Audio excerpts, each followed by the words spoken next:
గర్వపడుతున్నా ఇక్కడ ఎంపీ అయినందుకు. సరే, ఇన్ని సమస్యలు పరిష్కరించుకున్నావో మా కార్పొరేటర్లు ఇక్కడ సజీవంగా ఉన్నారు.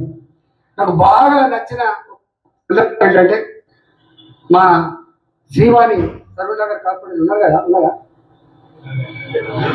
నాకు వాళ్ళ డివిజన్ పోయిన నేను నాకు అన్నం పెడుతూ, రాజేంద్రన్న నీవు చేయబట్టి Bharatiya Janata Party corporator letter pad మీద నాకు 2 కోట్లు వచ్చినాయని చెప్పింది.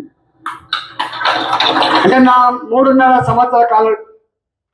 రాజేంద్రన్న చెప్పినట్టుగా గతంలో గెలిచినప్పటి నుంచి కూడా ప్రజా సమస్యల కోసం పోరాడి ప్రజా సమస్యలను పరిష్కరించడానికి శాంక్షన్స్ అని చెప్పి కమిషనర్ గారికి మేయర్ గారికి లెటర్లు ఇస్తే ఎక్కడ కార్పొరేటర్లకి పేరు వస్తుందో అని చెప్పి ఈ టీఆర్ఎస్ ఎమ్మెల్యేలు వీళ్ళందరూ దుష్ప్రచారం చేస్తూ వాళ్ళకేదో దుర్బుద్ధితోటి వాళ్ళతోనే పనులు అవుతాయి అని చెప్పి వాళ్ళ లెటర్ హెడ్ల మీద శాంక్షన్లు చేపించుకొని వాళ్ళు శంకుస్థాపనలు చేసి షో ఆఫ్ చేసిండ్రు.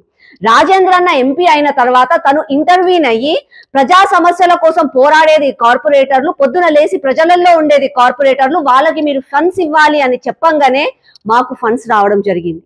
నేను రీసెంట్ గా జిహెచ్ఎంసీలో కొంతమంది అధికారులను కలిశాను.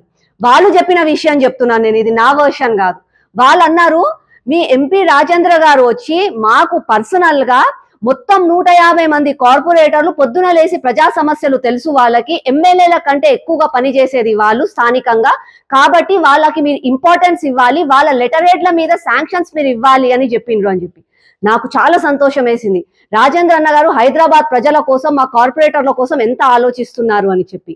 ఇదే కాకుండా జిహెచ్ఎంసీ కౌన్సిల్ నిజంగా చెప్పాలంటే ఏదో డైలీ సీరియల్ లాగా చాలా బోరింగ్ గా నడిచే కౌన్సిల్ కి కూడా ఎంతో ఓపికగా, ఒక ఎంపీగా ఉండి కూడా ఎంతో ఓపికగా ఇప్పటికీ 2 సార్లు అటెండ్ అయ్యి అందరి ఒక సైడ్ కాంగ్రెస్ నాటకాలు, టిఆర్ఎస్ నాటకాలు, ఎంఐఎం నాటకాలు చూసి కూడా ఓపికతోటి లాస్ట్ వరకు ఉండి మా అందరి గొంతుకగా ఒక 150 మంది కార్పొరేటర్లకు ఉన్న సమస్యలకి అందరికీ తను ఒక్కరే లేచి మాట్లాడి ప్రతి ఒక్క దానికి సమాధానం కావాలి, పరిష్కారాలు కావాలి అని అనంగానే కమిషనర్ గారు, మేయర్ గారు కూడా చాలా పాజిటివ్ గా స్పందించారు. చాలా ఆనందం వేసింది.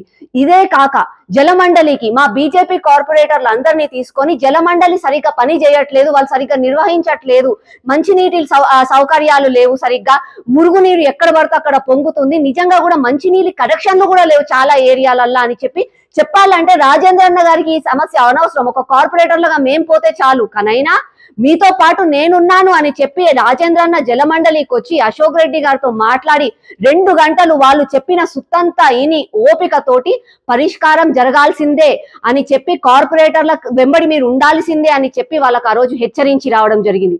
నిజంగా అన్న థ్యాంక్ యూ.